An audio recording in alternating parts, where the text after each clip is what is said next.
The chains bit into Captain Aldric Thornwell's wrists as he stood before the Council of Silverpeak, but it wasn't the iron that burned, it was the eyes of his former comrades. 20 years of service to the mountain fortress, and now they looked at him like he was vermin. The ornate chamber, with its vaulted ceilings carved from living stone and banners of a dozen allied clans, felt more like a tomb than a courtroom. Treason, Lord Commander Verith's voice echoed through the hall, each syllable a hammer blow. You stand accused of providing intelligence to the Crimson Horde. 17 deaths at the Eastern Gate. Their blood stains your hands, Captain. Aldric's jaw tightened. The evidence was damning, encrypted messages in his own handwriting, payments deposited in his quarters, a meeting with a known enemy agent witnessed by 3 soldiers. He'd spent the last week in the dungeons trying to piece together how someone had so perfectly framed him. The answer eluded him like smoke through fingers. I have served Silverpeak since I was 16, Aldric said, his voice steady despite the fear coiling in his gut. Every word of those accusations is a lie sewn together with enough truth to choke on. Verith's expression remained granite. The evidence speaks louder than your protests. However, he paused, glancing at the other council members, a dwarf smith with eyes like cold steel, an elven magistrate whose age was written in the weariness of her posture, and a human merchant whose fingers drummed nervously on the table. Given your years of service, we offer you a choice. Execution at dawn or assignment to the outer wall during the siege we know is coming. The Crimson Horde masses 3,000 strong in the valley. Our scouts give us 2 days before they attack. A cold laugh escaped Aldric's throat. The outer wall, the first line of defense, undermanned and crumbling in places. It was a death sentence with extra steps, a chance to die honorably, so the council could wash their hands of the political mess. But it was also a chance, and that was more than he'd had an hour ago. I'll take the wall, he said. The dwarf councilman Thorgrim Ironbro grunted. Fool's choice. You'll be dead in the first wave. Perhaps, Aldric met his gaze. But I'll die proving my loyalty, not confirming lies. They stripped him of his rank, his decorations, and his dignity. By evening, Aldric found himself walking toward the outer wall, escorted by 2 silent guards who'd once shared ale with him. The setting sun painted Silverpeak in shades of amber and blood. The fortress city was built into the mountainside itself, a marvel of dwarven engineering and human ambition. 7 concentric walls rose in tiers, each more formidable than the last. The outer wall, where Aldric was headed, was the oldest and least maintained, a relic from centuries past when Silverpeak was just a mining outpost. The garrison at the outer wall numbered 40 souls, and from the looks on their faces when Aldric arrived, they knew exactly who he was. Word traveled fast in a city under siege. The traitor joins us, muttered a young soldier, barely old enough to shave, his hand resting on his sword hilt. An older woman, her armor patched and repatched, stepped forward. Sergeant Mara Blackwood had scars that told stories of a dozen battles. Belay that talk, Corvin. Guilty or not, he's here to hold this wall with us, and we need every sword we can get. Her eyes fixed on Aldric, measuring. I knew your father. Good man. Died defending the southern pass. He did, Aldric said quietly. Then you've got his blood, for better or worse. We'll see which soon enough, she gestured to the wall. You'll take the north tower. It's half collapsed, but it gives a clear view of the valley approach. Someone needs to watch for their vanguard.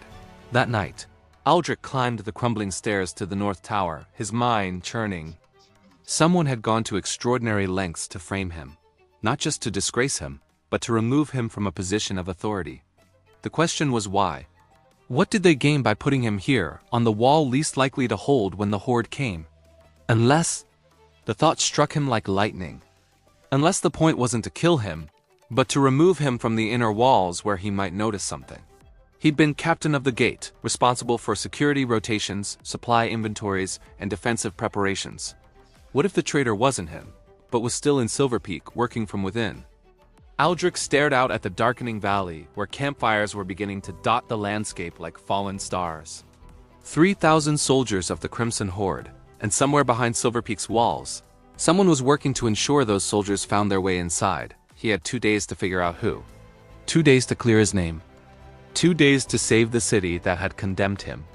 The night air carried the distant sound of drums, The Horde's war rhythm, slow and inexorable as a heartbeat. Dawn broke gray and cold over Silverpeak, and with it came the first probing attack. 100 Horde skirmishers rushed the outer wall, testing defenses, measuring response times. Aldric stood atop the north tower, now understanding why Sergeant Blackwood had assigned him there. It was both punishment and pragmatism. The tower's partial collapse meant less cover, but also sightlines that stretched across the entire approach. He watched the garrison respond. Mara Blackwood commanded with efficient brutality, her orders crisp and clear. Arrows flew from the wall, and 2 mages, a young human barely out of apprenticeship and an older half-elf, with tired eyes, unleashed firebolts and ice shards. The skirmishers retreated after 20 minutes, leaving behind a dozen bodies and valuable intelligence for their commanders. "First blood to us," Corvin shouted, his earlier hostility toward Aldric temporarily forgotten in the rush of surviving combat. But Aldric wasn't celebrating. He'd counted the arrows expended, noted the mages' spell slots being depleted on minor threats, observed the gaps in the wall's coverage. At this rate, they'd be spent before the real assault began. And something else bothered him. During the attack, he'd glimpsed movement on the inner walls, figures watching the engagement with unusual interest. One had been using a far-seeing glass, but not aimed at the Horde, aimed at the defenders. During the midday lull, Aldric approached Mara. She was checking armor straps on a young soldier who trembled despite the brave set of his jaw. "You're doing fine, Len," she told the boy. "Fear means you're smart enough to stay alive. It's the fearless ones who die stupid." Len nodded and hurried off. Mara turned to Aldric, her expression guarded. "You fight well for a traitor. Almost like you've done this before." 20 years of service wasn't a lie, Aldric replied. "Sergeant, I need to ask you something. Has anything unusual happened in the past month? Supply discrepancies, strange orders, personnel changes?" Her eyes narrowed. "Why would I tell you anything? For all I know, you're gathering intelligence for your Horde friends. If I were working for the Horde, would I be asking obvious questions?" Aldric kept his voice level. "Think about it. Someone framed me perfectly. Too perfectly. They knew my handwriting, my routines, had access to my quarters. That takes resources and planning. What if I'm not the only piece they've moved on this board?" Mara studied him for a long moment. Around them, soldiers ate quick rations and sharpened weapons, the universal rhythm of warriors awaiting battle. Finally, she spoke, her voice barely above a whisper. 3 weeks ago, we had a rotation change. Lord Commander Vareth reassigned 5 veterans from the outer wall to the inner defenses. Sent us 15 green recruits in exchange. She gestured at the soldiers around them. Half these kids have never seen real combat. When I protested, I was told to follow orders or join the deserters' gallows. Aldric's mind raced. Weakening the outer wall's garrison was textbook siege preparation. Ensure the first defense falls quickly. Create chaos, draw forces out of position. What else? Supply requisitions going missing. We requested 200 arrows last week, received 50. Requested oil for the fire pots, received lamp oil that burns too fast. Someone's either incompetent or ensuring you can't hold when the real attack comes, Aldric finished. A horn blast cut through their conversation, 3 short bursts. The signal for a major assault forming. Aldric ran for the north tower. From his vantage point, he saw the valley transform. The Crimson Horde wasn't probing anymore. They were coming in force, siege towers, battering rams, ladders, and behind it all, he could see robed figures, battle mages, at least 8 of them, enough to bring down sections of wall if unopposed. "Mages to the towers," Mara's voice rang out. "Archers, conserve your shots. Don't loose until they're in range."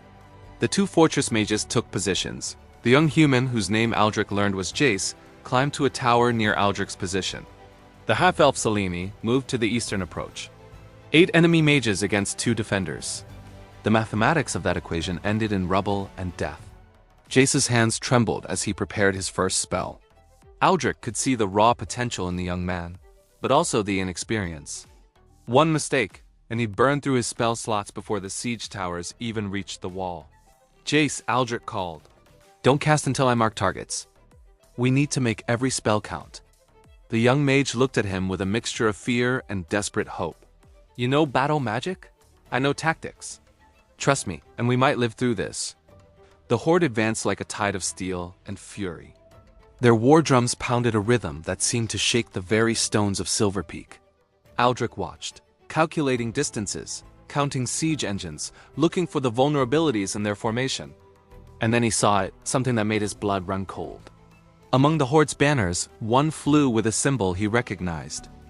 It was partially obscured, but there, the broken crown of House Malvern, a noble family that had been exiled from Silverpeak 15 years ago for attempted insurrection. This wasn't just a siege, it was a revenge. And whoever had framed Aldric knew exactly when the attack would come because they'd helped plan it. The first siege tower rolled toward the wall, and Aldric realized with crushing certainty that he was running out of time to prove his innocence, because in an hour, there might not be a Silverpeak left to save. The siege tower loomed closer, its shadow falling across the outer wall like a dark promise. Aldric could see Horde soldiers inside, weapons ready, waiting for the moment when the tower's ramp would drop and turn the wall into a slaughterhouse. Beside him, Jace raised his hands, arcane energy crackling between his fingers. "Not yet," Aldric commanded. "Wait for my mark. They're almost here." Exactly. Trust me." The tower rolled within 50 feet. Aldric could see the mechanism that would drop the assault ramp, a simple iron pin system, visible through gaps in the tower's armor. "There," he pointed. "Hit the left pin assembly with a firebolt." Maximum power. Jace's spell lanced out, a brilliant streak of flame that struck true. The pin superheated, warped, and the entire ramp mechanism jammed. When the tower reached the wall, the ramp couldn't deploy. Horde soldiers screamed in frustration, trapped inside their mobile fortress. "Oil!" Aldric shouted. Defenders poured what little oil they had down the wall. Another firebolt, and the tower became an inferno. Screams echoed from within as soldiers abandoned the siege engine, leaping from its heights. Archers cut them down before they could reach the ground. "By the gods," Jace breathed. "That actually worked." "Conservation of force," Aldric replied, already scanning for the next threat. "Make them come to us, turn their strength into vulnerability." But 3 more siege towers advanced, and battering rams rumbled toward the gates. Worse, the enemy mages had begun their work. A thunderwave spell struck the wall 200 feet south, and stone exploded outward. Soldiers screamed as they were thrown from the battlements. Selene returned fire with a well-placed lightning bolt, but she was 1 mage against 8. Then Aldric saw movement on the inner walls that made his stomach drop. A group of soldiers wearing Silverpeak colors had abandoned their posts and were moving toward the gatehouse. Not reinforcing, but moving with purpose, like men executing a plan. "Mara!" he shouted down to where the sergeant was directing defense. "The gatehouse! Something's wrong!" But his warning was lost in the chaos of battle. A battering ram struck the outer wall's gates with a thunderous boom. Once. Twice. The ancient wood groaned, but held. On the 3rd strike, Aldric heard a different sound, the crack of wooden support beams. Jace unleashed another firebolt at approaching ladders, but Aldric could see the young mage swaying. Spell slots depleting, they couldn't maintain this pace. A desperate plan formed in Aldric's mind. "Jace, can you cast message? The cantrip?" "Yes, but send this to Lord Commander Vareth. Check the gatehouse. House Malvern's revenge. The traitor is inside the walls." Exact words. "Can you do that?" Jace's eyes widened in understanding. His fingers wove the simple spell, and his lips moved soundlessly. But whether the message reached Vareth, or whether the commander would believe it, Aldric couldn't know. The battering ram struck again. This time the gates splintered. Horde soldiers surged forward, and the outer wall's garrison met them in desperate close combat. Aldric descended from the tower, drawing his sword for the first time in weeks. The blade felt right in his hand, familiar weight, familiar balance. A Horde warrior rushed him, axe raised. Aldric sidestepped, letting the man's momentum carry him past, then struck. His sword found the gap between helmet and chestplate. The warrior fell. Another came, and another. Aldric fought with the precision of decades of training, each movement economical, efficient.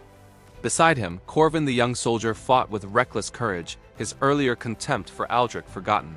"Behind you!" the boy shouted. Aldric spun. A Horde battle mage, robes singed from Selena's counterattack, was preparing a spell. Aldric recognized the hand movements. Chromatic orb, probably acid.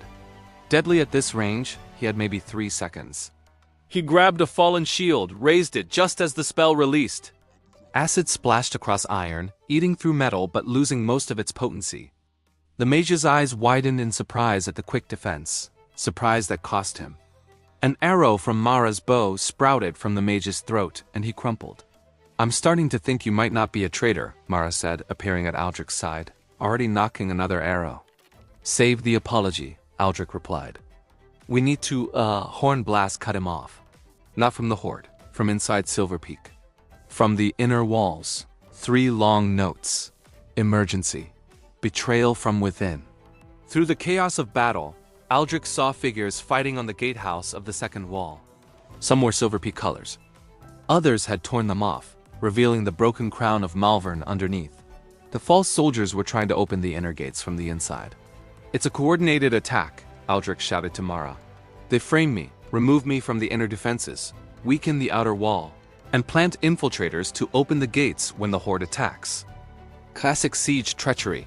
Mara's face went pale. "If they open the inner gates, the Horde pours straight into the city heart. Thousands of civilians undefended. The outer wall was lost." Aldric could see it in the way defenders were being pushed back, in the smoke rising from 3 different breach points. But the inner defenses could still hold if they could stop the infiltrators. Aldric made a decision that would either prove his innocence or confirm his execution. "Mara, fall back to the second wall. Organized retreat, save as many as you can. And you?" "I'm going to the gatehouse. If I can stop them from opening those gates, Silverpeak survives. If I can't..." He met her eyes. "Tell them I tried." He didn't wait for her response. Aldric ran toward the inner walls, toward the gatehouse where the real traitors were making their move, toward the one chance he had to save the city that had branded him a betrayer. Behind him, the outer wall fell with a sound like the breaking of the world. The passage between the outer and inner walls was a killing field, a deliberate design to trap enemies who breached the first defense. Aldric ran through it as arrows from both sides screamed past his head. Horde forces were flooding through the broken outer wall, but they hesitated at the passage, wary of the crossfire from the inner wall's defenders. Aldric reached the gatehouse stairs and took them 3 at a time. Above him, the sounds of combat echoed. Steel on steel, screams of pain, shouts of betrayal. He emerged onto the gatehouse platform to chaos. 15 soldiers fought against 10 infiltrators. The infiltrators wore Silverpeak armor but fought with Horde tactics. Brutal, efficient, coordinated. And leading them was a face Aldric recognized with sickening certainty. Captain Henrik Vale, second in command of the Inner Guard. A man Aldric had trained with, drank with, trusted. Henrik stood at the gate mechanism, his hands on the release wheel. One turn, and the massive inner gates would open. One turn, and the Horde would pour into Silverpeak's heart. "Henrik!" Aldric's voice cut through the melee. "Don't!" The captain looked up, and for a moment, genuine surprise crossed his face. "You were supposed to be dead, Aldric. Killed in the first assault." "That was the plan. Plans change." Aldric advanced, sword ready. "House Malvern promised you what? Wealth? Power when they retake the city?" Henrik laughed bitterly. "They promised me justice. Your father led the assault that destroyed my family when Malvern was exiled. He killed my uncle, burned our estate. I was 14, Aldric. I watched everything I knew turn to ash because your father was a loyal dog to a corrupt council." The words hit Aldric like physical blows. He'd known his father had fought in the Malvern uprising, but never the details, never the personal cost. "So you framed me for treason. You fed intelligence to the Horde. How many have to die for your revenge, Henrik?" "As many as it takes." Henrik's hand tightened on the wheel. "House Malvern will rise again, and I'll have my vengeance and my title. You'll have your father's legacy, dying for a city that never deserved either of you." Henrik began to turn the wheel. The gates groaned, starting to open. Aldric didn't think. He threw his sword. The blade spun through the air 20 feet, a desperate gamble. It struck Henrik's shoulder, not a killing blow, but enough. The captain staggered, his grip on the wheel loosening. The gates stopped moving, open only 2 feet. Enough for men to slip through single file, but not enough for the Horde's mass assault. Henrik roared in pain and fury, yanking the sword from his shoulder. Blood poured down his armor. "You always were lucky, Aldric. But luck runs out. They met in the center of the gatehouse, and the fight was nothing like the desperate struggles with Horde soldiers. This was personal. This was years of training against each other, knowing each other's moves, anticipating each other's strategies. Henrik fought with the rage of old wounds, Aldric with the precision of a man with nothing left to lose. Around them, the battle raged. Silverpeak's loyal soldiers were pushing back the infiltrators, but slowly. Too slowly. In the narrow gap of the gates, Horde warriors were trying to force their way through, meeting fierce resistance but gaining ground with each second. Henrik's blade cut across Aldric's ribs, a shallow wound but burning. Aldric countered with a pummel strike that shattered Henrik's nose. They grappled, crashed against the gatehouse wall. Below them, Aldric could see reinforcements arriving, Lord Commander Verath and his personal guard, storming toward the gatehouse. "It's over, Henrik," Aldric gasped. "Even if you kill me, you've lost. Then I'll settle for just the first part." Henrik snarled and pulled a dagger from his boot. But in that moment of distraction, Aldric saw his opening. He twisted, broke Henrik's grip, and drove his knee into the captain's sword arm. The blade clattered away. Henrik lunged for it, and Aldric tackled him. They rolled across the platform, dangerously close to the edge. Henrik's hand found his dagger. He drove it toward Aldric's throat. Aldric caught his wrist, but Henrik was stronger, driven by hate that had festered for years. The blade inched closer. Aldric could see his own death reflected in Henrik's eyes. Then an arrow sprouted from Henrik's shoulder, the same shoulder Aldric had wounded. The captain's strength faltered. Aldric looked up to see Sergeant Mara on a nearby tower, bow raised, her face grim. Aldric shoved Henrik back, away from the gate mechanism. "It's done," he said quietly. "You can end this. Order the infiltrators to stand down, save their lives." Henrik laughed through the pain, blood on his teeth. "House Malvern doesn't yield. House Malvern is dead."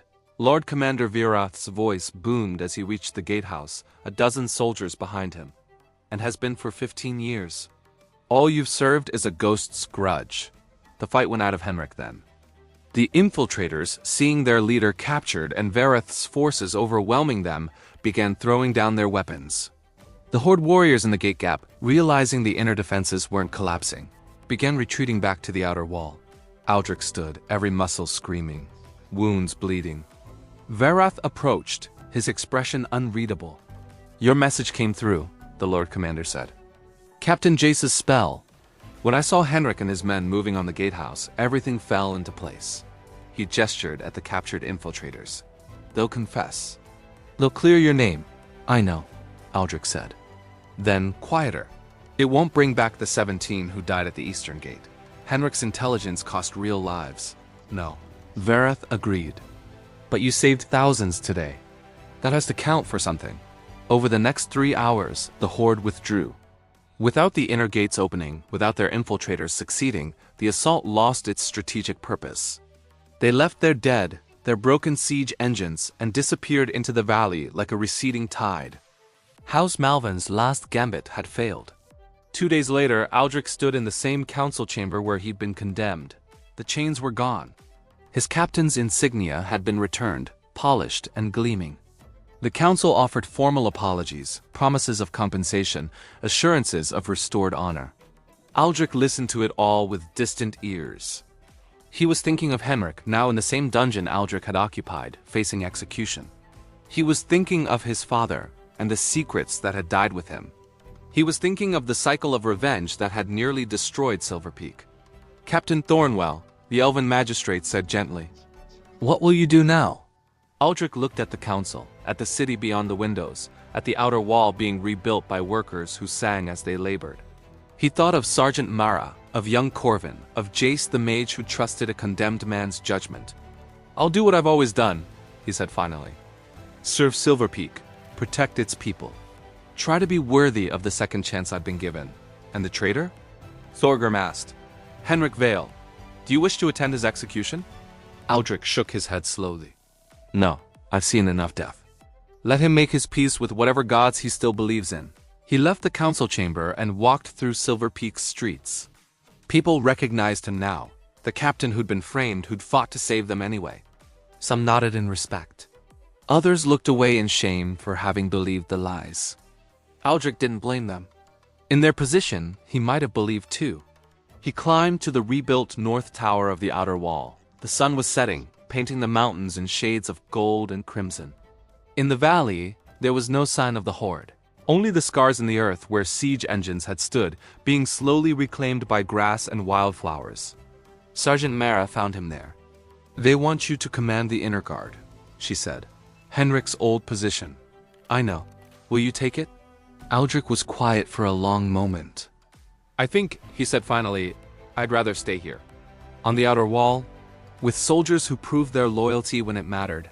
Not those who have to perform it for politics." Mara smiled. Genuine, warm. "We'd be honored to have you, sir." "Just Aldric," he corrected. "Titles are what got us into this mess." They stood together as darkness fell, two soldiers watching over a city that had learned, at terrible cost, that trust and truth were worth fighting for.